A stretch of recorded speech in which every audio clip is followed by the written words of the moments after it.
সবাইকে আসসালামু আলাইকুম। আমি সাগর ইতালি থেকে আমি আপনাদের মাঝে আরেকটি ভিডিও নিয়ে হাজির হলাম। অবশ্যই সবাই ভিডিওটি মনোযোগ সহকারে দেখবেন এবং শেষ পর্যন্ত দেখবেন। সবাইকে অনুরোধ করা হলো এবং শেয়ার করে দেবেন, হয়তো বা আপনার শেয়ারে কারো উপকার আসতে পারে।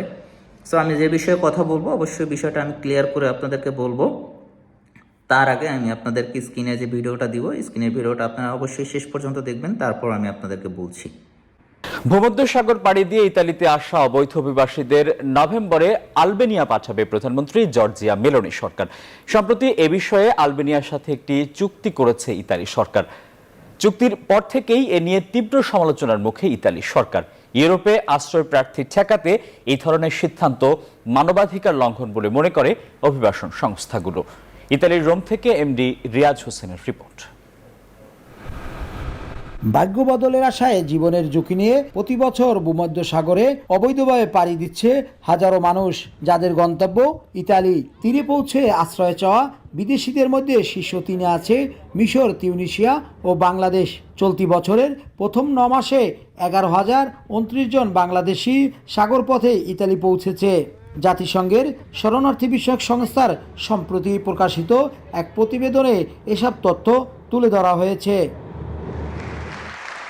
এত আশ্রয়প্রার্থীর দল সামলাতে হিমশিম খাওয়া ইতালির জর্জিয়া মেলোনি সরকার কঠোর করছে অভিবাসন নীতি।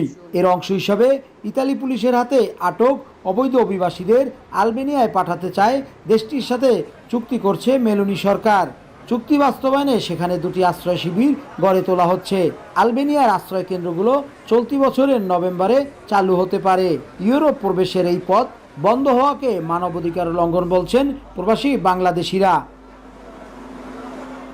আলবেনিয়া সংসদের পর ইতালির সিনেটেও পাশ হয়েছে অভিবাসন ঠেকানোর এই বিতর্কিত আইন।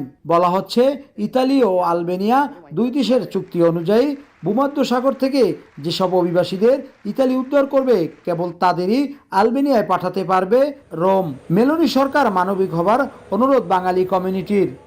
এই চুক্তি দেশের জাতীয় নিরাপত্তার জন্য হুমকি বলে তীব্র সমালোচনা করছে আলবেনিয়া ও ইতালির বিরোধী রাজনৈতিক দলগুলো। অভিবাসী বাংলাদেশি যারা ইতালিতে লিবিয়া হয়ে প্রবেশ করবেন তাদের আর ইতালিতে স্থান হবে না। সো সবাই ভিডিওটা দেখছেন, অবশ্যই বুঝতে পারছেন যে কতটা কঠোর হয়েছে। ইতালি এখন খুবই কঠোর, যে কারণে আমি আপনাদেরকে পুরোপুরি ভিডিওটা সামনে এনে স্ক্রিনে এনে আপনাদেরকে দেখাচ্ছি। বিশেষ করে কারণ হচ্ছে, আমি যতটুকু জানি অবৈধভাবে যারা আসছেন তাদেরকে ঠেকানোর কারণে এটা করা হয়েছে। কারণ আমি মনে করি অবৈধভাবে আসাটা অনেক রিস্ক, সেটা স্বাভাবিক। সো এর কারণে কিন্তু ইতালি সরকার একটি নতুন উদ্যোগ নিয়েছে, সেটা হচ্ছে গত 2-3 বছর যাবৎ কিন্তু আপনার সিজনাল ভিসায় কিন্তু ইতালিতে লোক আসছে।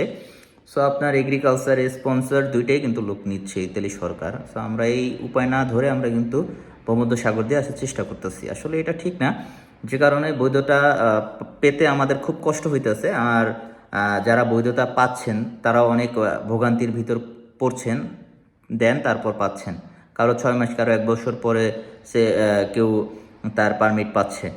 কিন্তু আসলে ইতালিতে কিন্তু এরকম ছিল না, এখন ইদানিং এরকম হয়ে গেছে। সো এর কারণে কিন্তু আপনারা দেখতেই পাচ্ছেন যে আলবেনিয়া পাঠিয়ে দিলে অবস্থাটা আসলে কেমনই খারাপ হবে আমি মনে করি।